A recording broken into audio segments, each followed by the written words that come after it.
আসসালামু আলাইকুম, কেমন আছেন সবাই? আশা করি সকলে অনেক ভালো আছেন। এই পেঁপে গাছগুলো উঠাই ফেলাইছি, এগুলো গোড়া পচে গেছে। আর নিচে ধান লাগাবো, এই জন্য এই মরা গাছগুলো উঠাই ফেলাইছি।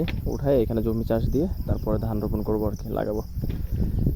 আমার প্রায় 40-50টা মতো গাছ উঠানো হয়ে গেছে। এই গাছগুলো সবগুলো গাছেরই গোড়া পচে গেছে, যার কারণে উঠাই ফেলাইছি। এই বছর শুধু আমার একার না, আরও অনেকেরই এরকম সমস্যা হয়েছে। তবে আমার ভুলের কারণে আমার হয়েছে, আমার মাটি ভালো ছিল, জমি ভালো ছিল, আপনার ড্রেনের ব্যবস্থা ভালো ছিল না, খুঁটি ব্যবস্থা ভালো ছিল না, যার কারণে গাছগুলো মারা গেছে। দেখেন কতগুলো গাছ আনতেছে, শুধু আর আনতেছে। যে গাছগুলো জীবিত আছে, ফল আছে আলহামদুলিল্লাহ, পর্যাপ্ত পরিমাণে ফল আছে। এখন এখানে গাছ ছিল 350-র মতো, 50টার মতো গাছ মারা গেছে, ধরেন 50-60টার মতো। একটু বেশি হবে, হয়তো কম বেশি হতে পারে, কিছু করার নাই।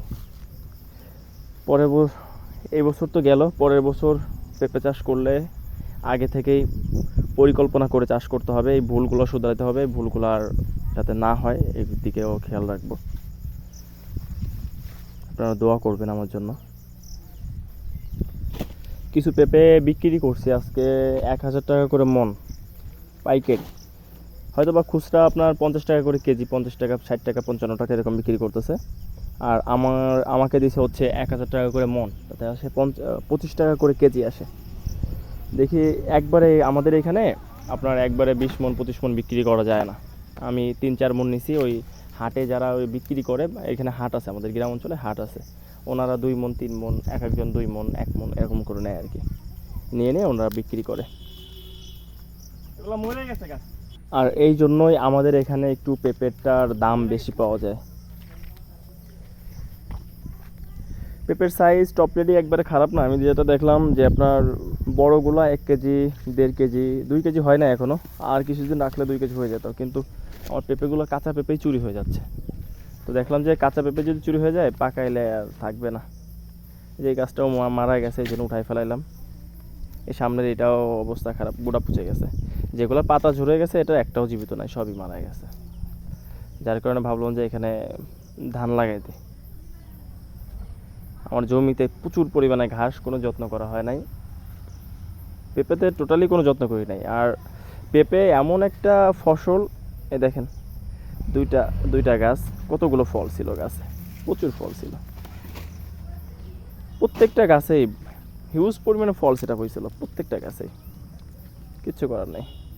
পেঁপে এমন একটা ফসল, যত্ন না করলে আপনার হবে না। অনেকেই যদি মনে করে যে পেঁপে লাগাইতে যত্ন না করার দরকার নাই, ফল তো ধরছে এমনি হবে। আসলে যেটা দেখলাম যে যত্ন করাই লাগবে। এই দেখেন কতগুলো স্তূপ করে আছে, এখানে প্রায় 50-60টার মতো আছে। ওই সাইডে আবার রেখে দিছি, এই দেখেন প্রত্যেকটা গোড়া পচে গেছে। এগুলো রেখে কি করব? প্রত্যেকটা গাছের শিকড় পচে গেছে, প্রত্যেকটা গাছের শিকড় পচে গেছে, দেখছেন?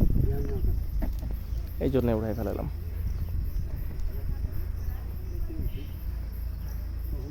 এমনি যেগুলো ভালো আছে গাছ, হিউজ পরিমাণে ফল আছে, আরও ধরবে, আশা করি আরও ফল আসবে।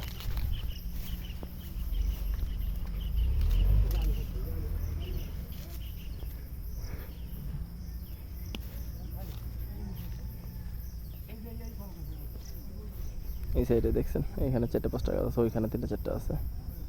প্রত্যেকটা গাছে ফল ধরছিল। কী করবো, রিজিক বলতেও একটা কথা আছে। হয়তো বা আল্লাহ তালা আমাকে আমার রিজিকে রাখে নাই গাছগুলা, যার কারণে মারা গেছে। আর আমার ভুল তো আছেই। আল্লাহ বলছে কষ্ট করো, আমি ফল দিব। বিনা কষ্টে